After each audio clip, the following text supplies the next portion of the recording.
എല്ലാവർക്കും നമസ്കാരം. ഞാൻ ഈ ദിവസങ്ങളിൽ വീഡിയോ റെക്കോർഡിംഗ് ഒക്കെ കഴിഞ്ഞ ഒരു ചെറിയ ചായക്കടയിൽ ഒരു ചായ കുടിക്കാൻ കയറുമ്പോൾ എനിക്കറിയാവുന്ന ഒരു മനുഷ്യൻ, ബഷീർ എന്നാണ് അയാളുടെ പേര്. അയാളുടെ ഒരു ആധാരം എഴുത്തുകാരനാണ്.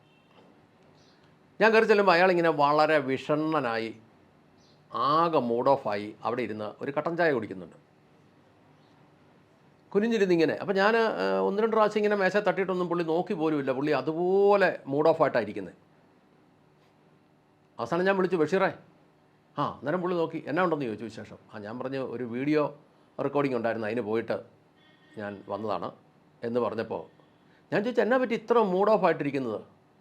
അപ്പോൾ പുള്ളിയുടെ കണ്ണൊക്കെ അങ്ങ് ചുമന്നിരിക്കുക. പുള്ളി കുനിഞ്ഞിരുന്ന് കരയുമായിരുന്നോ എന്ന് പോലും എനിക്കൊരു സംശയമുണ്ട്. അന്നേരം അദ്ദേഹം പറയുക, എനിക്ക് എൻ്റെ പണി ആധാരമെഴുത്താണെന്ന് അറിയാമല്ലോ. ഞാൻ പറഞ്ഞു, അറിയാം. ഞാൻ ചോദിച്ചാൽ എന്നാ കുഴപ്പം? പുള്ളി പറഞ്ഞു, അറിയാവോ, നേരത്തെ ഉണ്ടായിരുന്ന എൻ്റെ 10-1 ആധാരങ്ങൾ ഇപ്പോൾ എഴുത്ത് നടക്കുന്നില്ല. അത്രയും ഭീകരമാണ് കാര്യങ്ങളെന്ന് സത്യം പറഞ്ഞാൽ എനിക്കറിയത്തില്ലായിരുന്നു. ഞാൻ ചോദിച്ചു, 10-1 കുറവാണോ? അന്നേരം പുള്ളിക്കാരൻ ഒരു കണക്കൊക്കെ പറഞ്ഞു, നേരത്തെ ആഴ്ചയിൽ ഇത്രയുണ്ടായിരുന്നു, അതിൻ്റെ 10-1 പോലും ഇപ്പം മിക്ക ദിവസങ്ങളിലും ഇല്ല. അന്നേരം അതുപോലെ ആ മേഖല തകർന്നു പോയി എന്ന് അദ്ദേഹം പറയുണ്ടായി. അപ്പം ഞാൻ ചോദിച്ചു, അങ്ങനെ വന്നു കഴിഞ്ഞപ്പോൾ സ്വാഭാവികമായിട്ട് ഇതുപോലെ തകർന്നു പോയെങ്കിൽ ഈ എഴുത്തുകാരൊക്കെ എന്ത് ചെയ്തു? അന്നേരം അവർ പറഞ്ഞു, ഇതിനകത്ത് പലരും പല പരിപാടിക്ക് പോയി, പലരും വേറെ പല പരിപാടികൾക്കും പോയി, ചിലരൊക്കെയും വീട്ടിൽ പോയി. പുതിയ ആളുകൾ, ഒറ്റ ആളുകൾ പോലും ഇതിനകത്തോട്ട് വരാൻ താല്പര്യപ്പെടുന്നുമില്ല. അപ്പോൾ ഞാനിത് അറിഞ്ഞു കഴിഞ്ഞപ്പോൾ പതുക്കെ പിന്നീട് ഞാനത് കഴിഞ്ഞ് വളരെ നോക്കിയപ്പോൾ എനിക്കറിയാം, ആധാര എഴുത്താഫീസുകൾ പലതും വളരെ ശൂന്യമായിട്ട് കിടക്കുക. മിക്കരും ഇരുന്നുറങ്ങുന്നു എഴുത്തുകാർ, ചിലർ താമസിച്ച് വരുന്നു, നേരത്തെ പോകുന്നു, പലരും വേറെ പല പല പണികൾക്കും പോയതായിട്ടാണ് നമ്മളിത് മനസ്സിലാക്കുന്നത്. അപ്പോൾ ഞാൻ ഈ ഇദ്ദേഹത്തോട് തന്നെ, ബഷീറിനോട് തന്നെ ചോദിച്ചു, ഇതെന്തുകൊണ്ടാണ് ഇതുപോലെ ഇത് ഇങ്ങനെ കുറഞ്ഞു പോയത് എന്ന് ചോദിച്ചപ്പോൾ അയാളുമായി ബന്ധപ്പെട്ട ഈ ഭൂമിയുമായി ബന്ധപ്പെട്ട മേഖലയിൽ നിന്ന് കുറച്ച് കാര്യങ്ങൾ പറഞ്ഞത് ഒന്നാമത്തെ കാര്യം പുള്ളി പറയുക, ഈ കേരളം മുഴുവൻ ഈ വസ്തുവിന് അടിസ്ഥാന വില വെച്ചതപ്പോൾ തന്നെ വ്യാപാരങ്ങൾ കുറയാൻ തുടങ്ങി. അപ്പം ഞാൻ ചോദിച്ചാൽ, അത് നല്ലതല്ലേ? കണക്കും പ്രകാരം എല്ലാം നിയമപരമായിട്ട് നടന്നാൽ എല്ലാം നല്ലതല്ലേ? അന്നേരം പുള്ളി പറഞ്ഞ് 2 കാര്യം. അത് പുള്ളി പറയുക, വസ്തുവിനൊരു അടിസ്ഥാന വിലയിട്ടു, അതിനകത്തൊരു വീടോ ഒരു കെട്ടിടമോ ഉണ്ടെങ്കിൽ ചാർട്ടേഡ് എഞ്ചിനീയറെ കൊണ്ട് അതിനൊരു തുക ഇടിക്കണം. അപ്പോൾ എനിക്കത് അത്രയും അങ്ങോട്ട് പിടികിട്ടിയില്ല. അന്നേരം അയാൾ അതിൻ്റെ കണക്ക് പറഞ്ഞു. പുള്ളി പറഞ്ഞ്, അത്യാവശ്യം കൊള്ളാവുന്ന ഒരു 30 സെൻറ്റ് സ്ഥലവും അതിനകത്തൊരു 10,000-2,500 സ്ക്വയർ ഫീറ്റ് കൊള്ളാവുന്ന ഒരു വീടും അതിൻ്റെ അത്യാവശ്യമുള്ള കോമ്പൗണ്ട് വാളും കിണറും വാട്ടർ ടാങ്കും ഗേറ്റും റോഡും മുറ്റം പണിയൊക്കെ തീർന്ന് കിടക്കുന്ന ഒരു വീടാണെങ്കിൽ എങ്ങനെ കളിച്ചാലും 1 കോടി രൂപയ്ക്ക് മുകളിൽ അതിന് വിലയുണ്ട്. എല്ലാം കൂടെ കൂട്ടുമ്പോൾ ആവറേജ് ഇപ്പോൾ നമ്മുടെ കേരളത്തിലെ, പ്രത്യേകിച്ച് കോട്ടയം ജില്ലയിലൊക്കെ ഏത് സ്ഥലങ്ങളിൽ പോയാലും അത്രയും വിലയുണ്ട് അതിന്, അതിൽ കൂടുതൽ വിലയുണ്ട്. അപ്പോൾ അത് വിൽക്കുന്ന സമയങ്ങളിൽ 1 കോടി രൂപ ഈ ചാർട്ടേഡ് അക്കൗണ്ടൻറ്റ് പറയുന്ന ബിൽഡിങ്ങിൻ്റെ വിലയും ഈ സ്ഥലത്തിൻ്റെ വിലയും എല്ലാം കൂടെ കൂട്ടി 1 കോടി രൂപ സർക്കാരിനെ കാണിക്കാൻ തീരുമാനിച്ചാൽ അദ്ദേഹം പറയുക, 10.5 ലക്ഷം രൂപ അതിന് രജിസ്ട്രേഷൻ ഫീസ് അടയ്ക്കണം. 10.5 ലക്ഷം രൂപ. 10 ലക്ഷം രൂപ അതിൻ്റെ പേപ്പറും അതിൻ്റെ രജിസ്ട്രേഷൻ ഫീസ് കൂടി അടച്ച് പിന്നെ എഴുത്ത് ഫീസും ബാക്കി എല്ലാം കൂടെ വരുമ്പോൾ ഏതാണ്ട് 10.5 ലക്ഷം രൂപയോളം ആവും. ഈ 10.5 ലക്ഷം രൂപയും കൂടി ആകുമ്പോൾ 1 കോടി 10.5 ലക്ഷം രൂപ ഇതിനാകും. ഈ 1 കോടി 10 ലക്ഷം രൂപ അക്കൗണ്ടിൽ കൂടെ തന്നെ വേണം താനും എന്ന് പറഞ്ഞാൽ വൈറ്റ് മണിയല്ലേ ആ കളി നടക്കുകയുള്ളൂ. ഈ 1 കോടി 10 ലക്ഷം രൂപ വൈറ്റ് മണിയാൽ വേണമെങ്കിൽ അത് NRIക്കാരെ കൊണ്ട് മാത്രമേ ആ കളി നടക്കുകയുള്ളൂ. അല്ലാത്തവർക്ക് പ്രശ്നം എന്താണെന്ന് ചോദിച്ചാൽ ഏതാണ്ട് 35 ലക്ഷം രൂപയിലധികം നികുതി അടയ്ക്കണം. ഇൻകം ടാക്സ് അടച്ചതിൻ്റെ രേഖ വേണം ആ പണം കൈകാര്യം ചെയ്യണമെങ്കിൽ. അപ്പോൾ 1 കോടി 10 ലക്ഷം രൂപ അക്കൗണ്ടിൽ കാണിച്ച് ഒരു വീടും വസ്തുവും കൂടെ വാങ്ങണമെങ്കിൽ അത് വാങ്ങുന്നയാൾ ഏതാണ്ട് 1.5 കോടി രൂപയോളം മുടക്കിയാൽ മാത്രമേ അയാൾക്കിത് വാങ്ങാൻ പറ്റുള്ളൂ.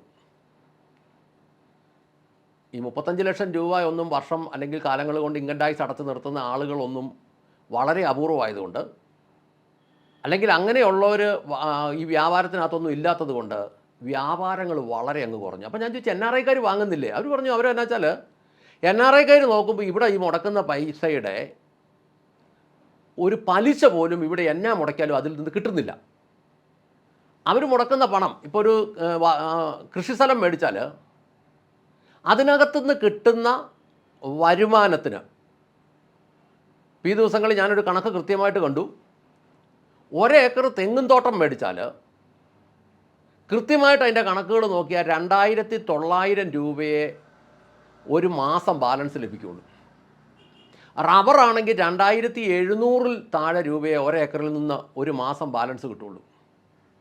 എൻ്റെ രസം എന്നാന്ന് ചോദിച്ചാൽ, നമ്മുടെ ഇവിടുത്തെ ദാരിദ്ര്യരേഖ കണക്ക് കൂട്ടുന്ന 5760 രൂപ അതിൽ താഴെ മാസവരുമാനം ഉള്ളവരെയാ, അല്ലെങ്കിൽ 5760 രൂപ തൊട്ട് താഴോട്ട് മാസവരുമാനം ഉള്ളവരെയാണ് ദാരിദ്ര്യരേഖയ്ക്ക് താഴെയുള്ളവരായിട്ട് കൂട്ടുന്നത്. ഈ കണക്കും പ്രകാരം 2 ഏക്കർ തെങ്ങും തോട്ടം ഉള്ളവനും ദാരിദ്ര്യരേഖയ്ക്ക് താഴെയാണ്, 2 ഏക്കർ റബ്ബർ തോട്ടം ഉള്ളവരും ദാരിദ്ര്യരേഖയ്ക്ക് താഴെയാണ്.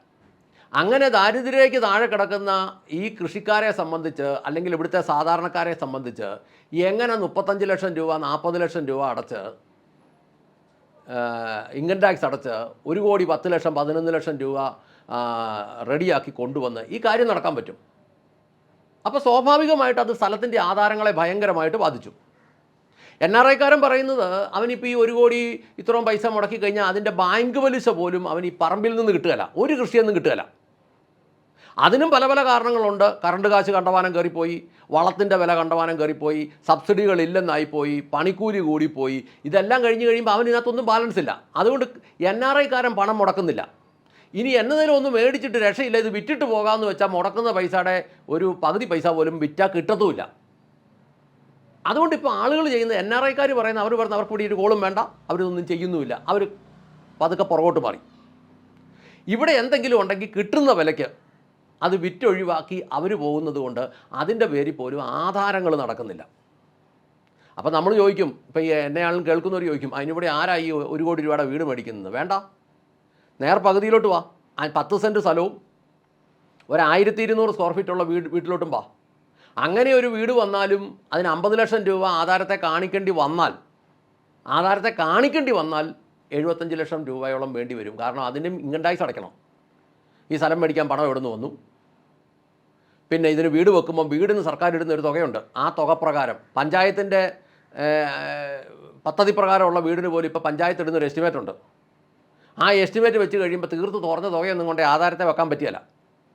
അങ്ങനെ വന്നു കഴിയുമ്പം 50 ലക്ഷം രൂപ എന്ന് പറഞ്ഞ ഒരു കുഞ്ഞു വീട്, 10 സെൻറ്റും 1200 സ്ക്വയർ ഫീറ്റും ഉള്ള ഒരു വീടും അതിൻ്റെ കോമ്പൗണ്ടും അതിൻ്റെ സംവിധാനം എല്ലാം കൂടെ വരുമ്പോൾ അതിന് മുടക്കാകുന്ന പൈസ 50 ലക്ഷം രൂപയുണ്ടെങ്കിൽ ആ 50 ലക്ഷം രൂപയ്ക്ക് വസ്തു വാങ്ങണമെങ്കിൽ അതിൻ്റെ ഇൻകം ടാക്സും എല്ലാം കൂടെ അടച്ചെടുക്കുമ്പോൾ ഒരു 75 ലക്ഷം രൂപയിലും വേണം. അങ്ങനെ വരുമ്പോൾ സ്വാഭാവികമായിട്ട് ഒന്നാമത് ആളുകളുടെ ഈ പണമില്ല, ആളുകൾക്ക് വരുമാനമില്ല, സകല മേഖലയിൽ കൂടെയും ഈ നികുതികൾ വർദ്ധിച്ചപ്പോൾ ജനത്തിൻ്റെ കയ്യിൽ നിൽക്കക്കളി ഇല്ലാത്തതുകൊണ്ട് ജനം പതുക്കെ ആദ്യം പിന്മാറിയത് ആഡംബര ജീവിതത്തിൽ നിന്ന് ഒത്തിരി പുറകോട്ട് പോയി. രണ്ടാമത് ഈ വസ്തു വാങ്ങുന്ന പരിപാടിയിൽ നിന്ന് പുറകോട്ട് പോയി. അങ്ങനെ വന്നപ്പോൾ സ്വാഭാവികമായിട്ട് കേരളത്തിലെ സ്ഥലത്തിൻ്റെ വ്യാപാരവും കുറഞ്ഞു. ഇപ്പം ഈ ആധാരത്തിന് ഇത്രയും ഇങ്ങനെ ആയി കഴിഞ്ഞപ്പോൾ ആളുകൾ സ്ഥലം വാങ്ങുന്ന ഇടപാട് നിർത്തിപ്പോയി. ഞാനിത് തമിഴ്നാട്ടിൽ ഇതിനെ അന്വേഷിക്കുമ്പോൾ കേരളത്തിൽ 10% രജിസ്ട്രേഷൻ ഫീസും ഈ അടിസ്ഥാന വിലയും ചാർട്ടേഡ് എഞ്ചിനീയറും എല്ലാം കൂടെ വെച്ച് ഇത്രയും വല്ല രീതിയിൽ ഇവിടെ ഈ കളി നടക്കുമ്പോൾ തമിഴ്നാട്ടിൽ ഇത് 7.8% ഉള്ളൂ. 4%നും അവിടെ ചെയ്യാം എന്നുള്ളതാണ് ഒരു ഗുണം.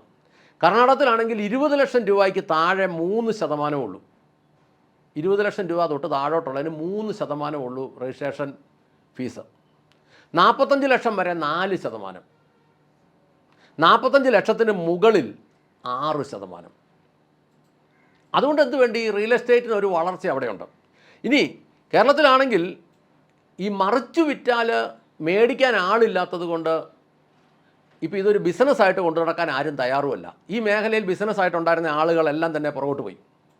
ഇതിൻ്റെ കൂടെ 2, 3, 4 വീടുകൾ ഒരുത്തൻ എടുത്താൽ 2, 3, 4 വീടെടുക്കുന്ന ഒരാൾ താമസിക്കാനൊന്നും അല്ലല്ലോ. അങ്ങനെ വരുമ്പോൾ അത് GSTയുടെ പരിധിക്കകത്ത് കൂടെ വരുന്നത് കൊണ്ട് അത് വേറൊരു തരത്തിലോട്ട് അത് മാറുകയും ചെയ്യും. ഇനി വിൽക്കുന്നില്ല, അത് അവിടെ കിടന്നോട്ടെ എന്ന് വെച്ച് കഴിഞ്ഞാൽ അതിൻ്റെ വാടകയ്ക്കും GST വിഷയമെല്ലാം വന്നതുകൊണ്ട് ഈ മുടക്കുന്ന പൈസയ്ക്കുള്ള പലിശ, ബാങ്ക് പലിശ പോലും വാടകയിലും കിട്ടുകയില്ല.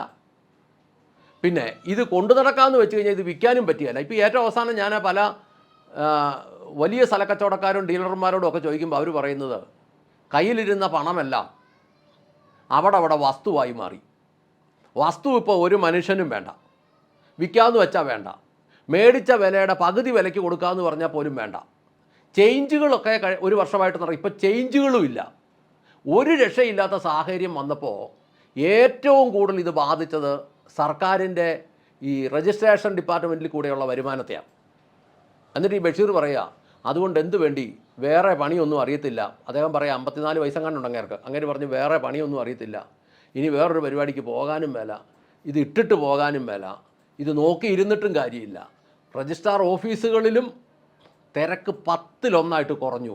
ആകെ മൊത്തം സകലതും തകർന്നപ്പോൾ സർക്കാർ ആകെ വിചാരിച്ചേക്കുന്ന ഓരോ ദിവസവും ഇത് പിന്നെയും കൂട്ടിക്കൂട്ടി വെക്കുക.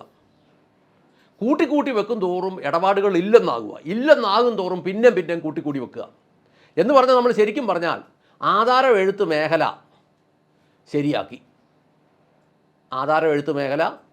ശരിയാക്കി അതിൻ്റെ മേലിലുള്ള വരുമാനം മണ്ടൻ പരിഷ്കാരങ്ങളിലൂടെ സർക്കാർ ശരിയാക്കി എന്ന് പറഞ്ഞുകൊണ്ട് നിർത്തട്ടെ. നന്ദി, നമസ്കാരം.